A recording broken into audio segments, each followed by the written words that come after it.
Today we're going to introduce solubility equilibrium. Okay, so way back in, I want to say it's Unit 4, we talked about the solubility rules. We talked about SHAN 1. So the sulfates, halogens, acetates, and ammoniums, nitrates, and the group 1 metal compounds tend to be extremely soluble.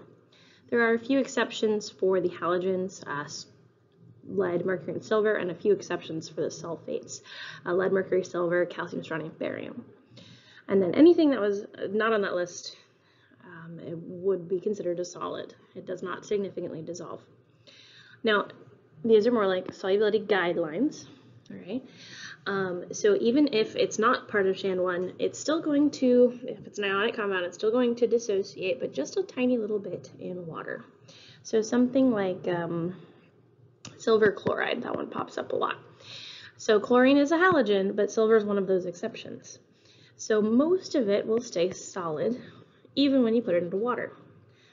But because it's an ionic compound, some of them will break apart into silver ions and chloride ions. But it's a very, very small amount. So we would call this a very weak electrolyte, whereas anything that's actually in the SHAN 1 list would be a strong electrolyte because they completely dissolve. Another example would be something like, I don't know, magnesium carbonate. Not on the list at all, but very few of them, because it's an ionic compound, will break down into magnesium ions and carbonate ions. And then, of course, it's temperature dependent, so typically solids will dissolve a little bit more at higher temperatures. And you'll notice that I included the double arrow there. So it forms an equilibrium system where some of these, very few of them, are breaking down into the ions, but some of the ions are coming back together. And when it reaches equilibrium, a solubility equilibrium, that's when the rates of that forward and reverse reaction are equal. All right. I always want you to imagine that you're starting out with a beaker of just pure water, okay? Pure water, nothing else in it. And then your initial condition would be you dump some of the solid, whatever it is, into the beaker. Now, normally we don't include solid substances when we're talking about equilibrium at all. But in this case, I want you to just kind of imagine you're putting that solid substance in, and at the very beginning of that instant, there are no ions. But as it establishes equilibrium, very, very few of them will break down into those ions, and it will continue to proceed in that forward direction until you have some more ions, and then it will, some of those ions can come back together and form the solid. And when that forward and reverse reaction are happening at the same rate, that is your solubility equilibrium. Okay, so KSP. KSP stands for solubility product, right? So the equilibrium constant of the solubility product. So you always write, when you're doing KSP, you always put the solid substance first. Let me think of a different example. Let's do lead to bromide. Okay, you always write the solid substance first. And remember, we're imagining that beaker of water, we're putting the solid substance in. And so then it's going to form a solubility equilibrium system where very few of them are breaking down into lead 2 ions and 2 bromide ions. All right, and then from here it follows the same exact rules of equilibrium that we've been learning. For your KSP expression, you're going to include the products over the reactants, and you don't include solids or liquids. So the products, we've got the lead 2 ions and the bromide ions, squared because of the coefficient. But nothing goes on the denominator for this because our reactant is a solid, and we don't include solids in our equilibrium expressions.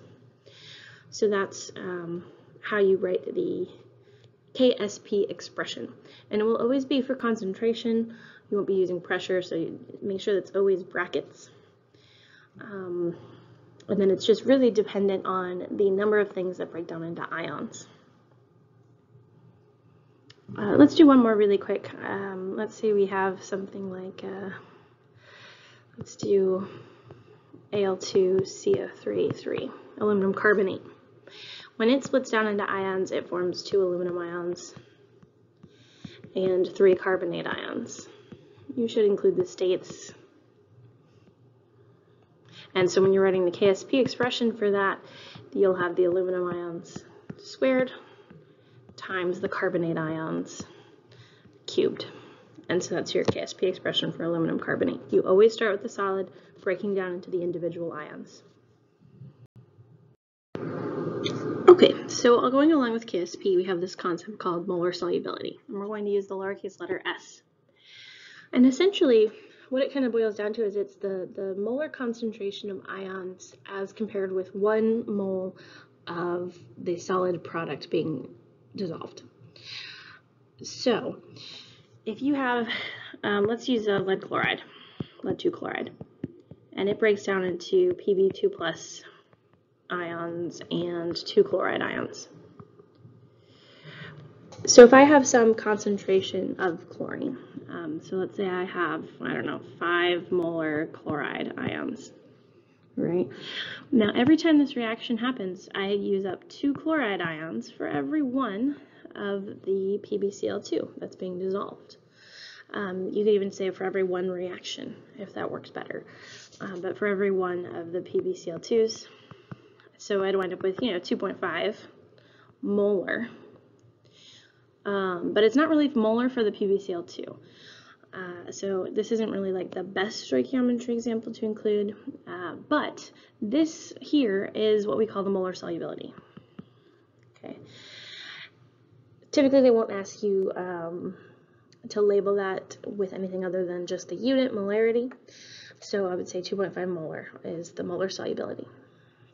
But if they give us the concentration for the lead 2 ions, so I don't know, let's say I have, in a different scenario, I have 0.5 molar lead 2 ions. So because we have just 1 of the lead 2 ions for every 1 of the solid thing being dissolved, I have 0.5 molar is my molar solubility. So that makes it super easy when you're using something that has just a 1 for its coefficient. And that's how you find molar solubility. Now, let's say we don't know what those concentrations are. So, excuse me, let's say, for example, let's use the same reaction, but this time they give us the KSP value. And I'm going to make up a value. I don't know what lead 2 chloride's value is right off the top of my head, but let's say it's 1 times 10 to the negative 5th is the KSP value. And we know that the equilibrium expression there is the lead 2 ions times the chloride ions squared. So what you're going to do with molar solubility is you're going to set up an ice chart. Okay, but you don't need to include the solid reactant because the solid does not affect your equilibrium expression. So let's go ahead and I'll put it right underneath the reaction because it's an ice chart. We want to put it right underneath the reaction itself. Let's see, sorry, get rid of all of this. With the ice chart, ICE, we're going to assume that there is none of the solid or none of the aqueous ions formed yet. So initially we don't have any of this stuff. Remember to imagine your beaker of pure water, you're putting a little bit of solid in. And then your change is going to be, just like when we were doing ice charts before, it must increase because you can't have a negative amount of stuff. And then it will increase by 1x for lead or 2x for Cl. So at equilibrium, it will just be x and 2x. So now when I plug that in, 1 times 10 to the negative 5, I will get x 2x squared.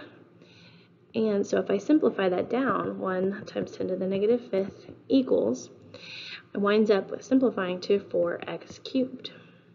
And when you solve for x, x is actually the same thing as s, your molar solubility. And now that only works if you're starting with 0 of all of the ions and you're forming the equilibrium amounts. Then you can use the equilibrium expression to find s. Okay, so here's an example. We have the compound XBr3, and that's a solid. It has a KSP value of 4.52 times 10 to the negative 8. That's how I know it's a solid. They give us KSP. It's breaking down into X3 plus ions and Br negative ions, and we have 3 of them, right? Because of the subscript there, 3 bromide ions. Always recommend writing the KSP reaction there, the solubility reaction. You should also probably write your KSP expression. So the X3 plus ions times the bromide ions cubed. Okay, so then from here, we can use the an ice chart. We're not going to include the solid, and we will assume that they're starting at 0. So you always do that. Then the X will increase by X, go figure, and the bromide will increase by 3X. So at equilibrium, we'll get X and 3X. Now we can plug that into our KSP expression, 4.52 times 10 to the negative 8 equals X times 3X cubed. So if I simplify, 3 cubed is 27, so 27X to the 4th. And all you need to do is plug into your calculator to find X. And you get that X is equal to 0.0064. Then you can plug X back into your ice chart to find your equilibrium values. So for X 3 plus ions, we have 0.0064. And then for our bromide ions, we have 0.019. And that's in molarity. And that's how you answer that question. You could also, it could also be asking for molar solubility, which is the same as X. Okay, so will a precipitate form if we're adding magnesium nitrate to sodium hydroxide? Now, in this double replacement reaction, we would form sodium nitrate and magnesium hydroxide. Now, they gave us the KSP of magnesium hydroxide. So this thing is going to be the important thing. That's our solid product. So when it says will a precipitate form, we're trying to look at, okay, do we have enough of our reactants to create a solid product? Or will all of it dissolve into ions? The way that you would approach this problem is by using Q. So anytime you're looking at will a precipitate form, I want you to think about Q. Okay, Q is when we're plugging in values and we don't know if they're at equilibrium. So you still want to use the same expression as you would for the K, but they give us K for KSP, right? And so the KSP is magnesium hydroxide, solid, breaking down into magnesium ions and hydroxide ions. So you don't write the equilibrium expression based off of the chemical reaction they give you. You want to write it for the KSP expression. So KSP is equal to Mg2 plus ions times the hydroxide ions squared. And that, of course, is the same expression for Q. Now, this one is a little bit annoying because they give us separate values and they need us to combine them into one value, into one beaker, if you will. So you would need to use M1V1 equals M2V2 to find the new combined concentration. So let's start with the magnesium nitrate. I have 0.1 molar magnesium nitrate, and I have 120 milliliters of that. I want to know what's the new concentration when I add it to the 440 milliliters. So my new total volume is 560 milliliters. You always want to make sure you find it for the total volume. So if I go ahead and solve for the new molarity, I get the 0.02143, if I'm using 4 sig figs, and that's for the concentration of magnesium ions. Okay. Now I want to do that again for the sodium hydroxide. So I would do M1V1 equals M2V2. I have 0.0045 molar, and I have 440 milliliters of that. What is my new concentration when the total volume is 560? So the new molarity is 0.00353 molar hydroxide ions. Okay, so now that I have those new concentrations, I can plug those in to find Q. The magnesium ion concentration, 2143, times the hydroxide ion concentration squared, and I get that the value of Q is 2.68 times 10 to the negative 7. Sorry about the bell. Now that we have Q, I can get rid of all of this molarity calculations and go ahead and compare Q to K. All right, so the value of K that they give us for magnesium hydroxide is 5.61 times 10 to the negative 12. So Q is larger than K. Q is too big. Okay, that means because it's products over reactants, Q is too big. I need to make more reactants. So, oops, that's a 2 and that's a solid. All right, so it's going to make more reactants as it approaches equilibrium. And that means it's making more of the solid product or a solid reactant, making more solid. So yes, it will precipitate. And so that's how you approach this type of problem. You have to calculate Q, compare it to K, and see which way it shifts the KSP, the solubility equation. Not whatever other reaction's going on, but the solubility equation. And if it shifts it towards the reactants, then yes, a precipitate will form. If it shifts it towards the product, then no, it will not form a precipitate.